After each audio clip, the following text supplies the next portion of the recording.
It was good. I'm gonna give them that. Like I think they wrap things up nicely. I think the overall show and all of the exercises and the conversations that they're having are very important, right? Like, come on, we okay, listen.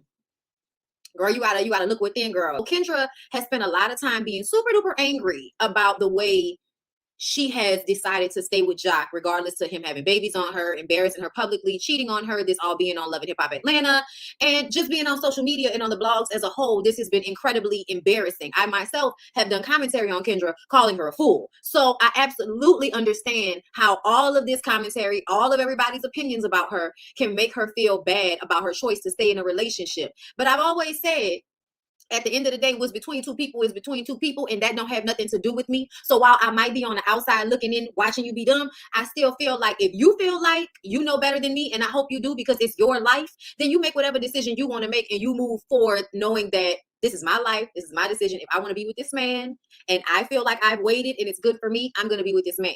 And don't feel no way about anybody else's commentary or their opinions on your decision, because only you can live your life. Only you can prevent forest fires. Okay. Now, Jock, you need to grow up, because the idea that her anger can force you to then be petty with her when the only reason she feels like this is because of your lack of respect and self-control, right? Because if you had respect for her, if you had real self-control, you would have put a condom on your penis when you had sex with that young woman who you got pregnant right before y'all got married. I still feel like we're living in a world where women are recognizing that they're making some deep internal sacrifice in a relationship. And what I mean by that is they're giving something up that they're not getting in return, and they know that. And they feel like that's their lot in life, as the endless source, as the one who can do it, to be the one that pours into and loves someone who they know is undeserving and won't give them that same in return. But they get a little bit what they want out of this system, and that's what they wait. You have to make the decision that I'm going to be open-minded. I'm going to be more attentive to my woman's feelings and understanding where she's coming from and actually listening to her, versus how I've been socialized to ignore her or only listen to her enough to gain what I need to manipulate her into getting what I want out of her, and then I'm not listening anymore. A lot of y'all do that. I have absolutely experienced having great long ass conversations with no sex involved with a guy, and then as soon as we had sex, you don't have shit to talk about anymore. Amazing. Khaled is re-traumatized by Simon and Portia announcing their wedding on social media, because people are always comparing Simon and Jalen. And let's not forget that the whole ordeal, I'm sure, was very hurtful to her. Okay. A woman I befriend, and now you her and going on vacations, and I'm at the house taking care of the kids by myself, and you just like me. Breezy and Chris sit down with AJ.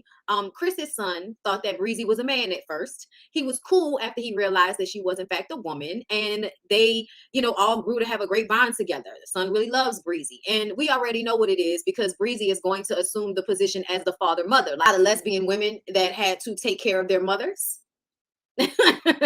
Okay, get into a relationship with a woman that has children, and they assume the responsibility of not only a father figure somewhat as the more masculine figure, but they also assume a more responsible role than the mother.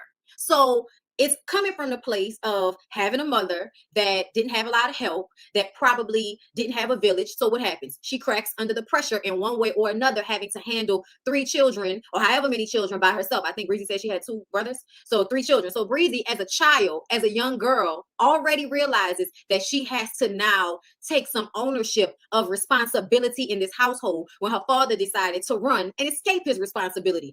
So once that happens, now I'm no longer really a child in this situation. I'm another party involved that feels they need to take some type of responsibility in whatever dysfunction is playing out in front of me. That's what Breezy did. Because what it does is it teaches you at a very young age to take responsibility that should not be yours. So when AJ talks to them and tells Breezy that she has to give Chris the space to speak for herself, to make her own decisions, to have her own complaints, and to express them in the way that she wants to. Stop feeling like you're taking over to protect her, because she doesn't need your protection in that way. You're stopping her from growing.